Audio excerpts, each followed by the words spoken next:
మొత్తానికి అయితే వైషు ప్రెగ్నెంట్ అయ్యింది. వైషు అమ్మ కాబోతుంది. చూడు గైస్, మేము కంటే వీడియో పెట్టి మరి చేస్తున్నాం, మీరే చెప్పుర్రి. అందరికి చెప్తున్నా, నేను ప్రెగ్నెంట్. వైషమ్మ ఛానల్ నుండి వచ్చే ప్రతి ఒక్క వీడియో నేనైతే చూస్తానా. ఆ వీడియోలు చూస్తుంటే మనసుకు ప్రశాంతత అస్సలు ఉండలేదు. ఎందుకంటే అంత మంచి ఆమెను అంత దారుణంగా చంపిండు.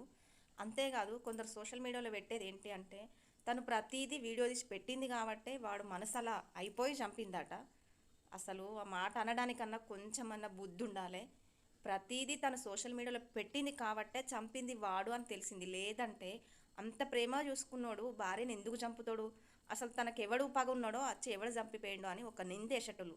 తను ప్రతిదీ పెట్టింది కాబట్టి ఆ దరిద్రుడు చంపిండు అని నిరూపణ అయింది. లేదంటే ఎవరు నమ్మేటోళ్ళు?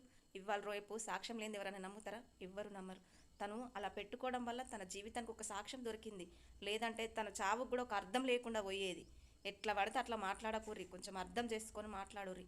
అసొంటి దరిద్రులను అస్సలు ఇడిచిపెట్టద్దు. వీనైతే మొత్తమే ఇడిచిపెట్టద్దు.